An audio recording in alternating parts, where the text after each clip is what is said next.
नमस्कार दोस्तों, कैसे हैं आप सब। आज हम बात करने वाले हैं टारगेट नंबर 16 के बारे में।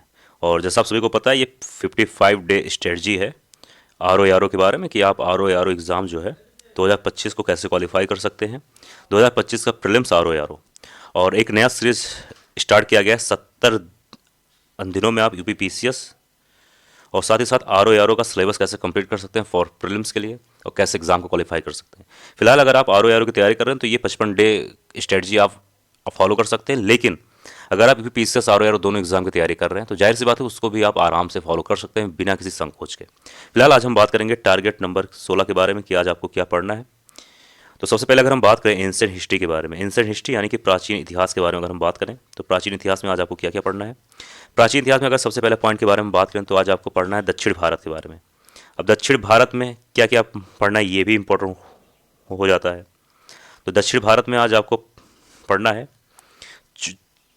चोल के बारे में, ठीक है, चालुक्य के बारे में पल्लव के बारे में, ये ला है ध्यान देना, और साथ ही साथ संगम काल के बारे में। अब इसमें क्या पढ़ना है, देखो, अब एंशिएंट हिस्ट्री का मैं बार बार अपने हर वीडियो में ये बात बोलता हूँ कि एंशिएंट हिस्ट्री, मिडाइवल हिस्ट्री, ये दो सब्जेक्ट ऐसे होते हैं कि इसके लिए आपको बहुत मेहनत करने की जरूरत नहीं है। ठीक है, एंशिएंट हिस्ट्री यानी मैं बात करूँ तो प्राचीन इतिहास और मध्यकालीन इतिहास, ये दो सब्जेक्ट ऐसे होते हैं कि इसके लिए आपको ज़्यादा मेहनत करने की जरूरत नहीं है किसी भी एग्जाम के लिए, यूपी पीसीएस आर ओ यहाँ तक कि यूपीएससी के लिए।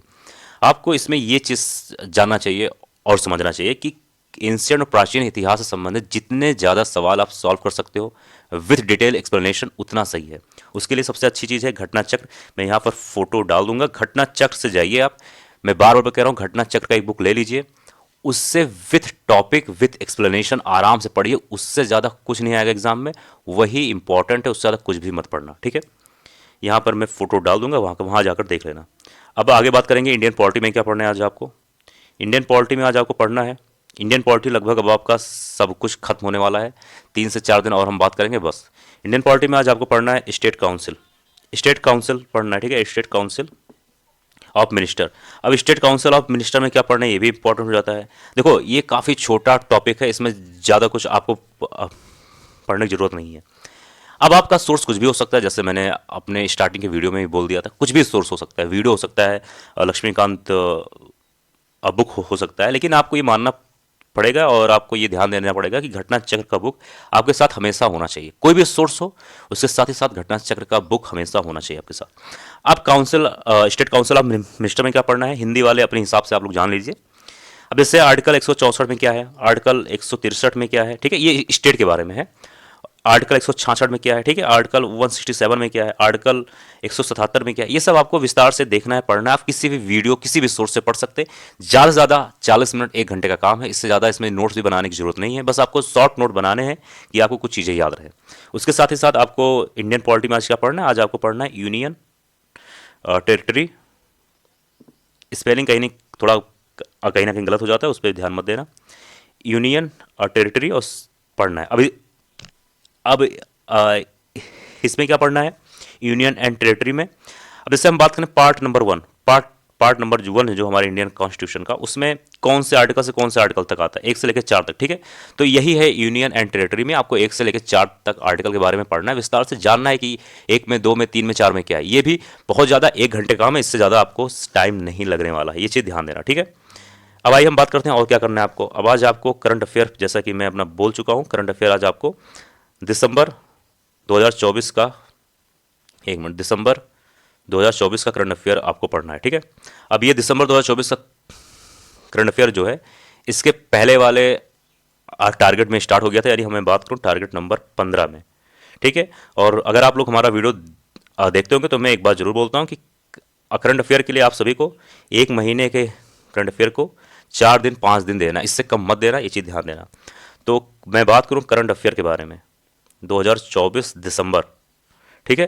तो इसमें आज आपको, जैसे कि मैं बात करता हूँ कि किसी भी करंट अफेयर में, खासतौर पर यूपी पीसीएस जैसे एग्जाम में 4-5 सेक्टर होते हैं, जैसे कि साइंस सेक्टर, स्कीम होते हैं, अवार्ड होते हैं, और पॉलिटिकल अब बातें होती है, ठीक है। तो ये सारे सेक्टर होते हैं। तो जैसे 2024 का जो दिसंबर करंट अफेयर है, जब आप टारगेट नंबर 15 वाला वीडियो देखेंगे तो उसमें कोई भी आप एक चूज कर सकते हैं। अब जैसे आज 16 के बारे में बात करूँ, टारगेट नंबर 16, तो आप चाहे स्कीम या फिर साइंस कोई भी एक सेक्टर चूज कर सकते हैं। आपको करंट अफेयर हर एक महीने में 4 दिन से 5 दिन देना है। इससे क्या होगा कि आप हर एक सेक्टर को सही तरीके से टाइम दे सकते हैं। उसको जब आप नोट्स बनाएंगे तो आपको याद भी रहेगा ऑलरेडी, ठीक है। जल्दबाजी नहीं करना, आपके पास समय अच्छा खासा है, ठीक है। अब आपको लास्ट में क्या करना है, आपको लास्ट में ये करना है कि जैसा मैं बार बार बोलता हूँ कि 20 सवाल एक पेज में, 20 सवाल एक पेज में। अब क्या क्या करना है, 20 सवाल एक पेज में जीएस यानी जो आपने पढ़ा इंडियन पॉलिटी हिस्ट्री में, उसका 20 सवाल यहाँ पर लिखना है एक पेज में। और 20 सवाल हिंदी का, जैसे आर ओ में पता है 6 टॉपिक हिंदी के होते हैं, काफ़ी इंपॉर्टेंट होता है, यहाँ पर आपको लिखने हैं। जीएस में आपको वो सवाल डालना है जो रिपीट होते हैं, जो सवाल इंपॉर्टेंट है, जो सवाल आपको याद नहीं होते लेकिन कहीं ना कहीं इंपॉर्टेंट है। इसको आपको जब भी खाली समय मिले, खाना खाते वक्त, बनाते वक्त, घूमते टहलते वक्त, तभी आपको इसको याद करना है। और ऐसा अगर आप करते हैं तो अगर एवरीडे 40 सवाल ही मान के अगर हम चलते हैं तो जाहिर सी बात है कि अगर 40 सवाल अगर आप रोज़ तैयार करते हैं बिना ज़्यादा कुछ मेहनत किए, तो 10 दिनों में आपका 400 सवाल तैयार हो जाएगा। तो ये था दोस्तों आज का टारगेट। आज का टारगेट काफ़ी ज़्यादा लेट हो गया। कल से मैं कोशिश करूंगा 7 और 8 के बीच में ही आप सभी को वीडियो प्रोवाइड करा दिया जाए। मिलते हैं अगले वीडियो में। जय हिंद, जय भारत।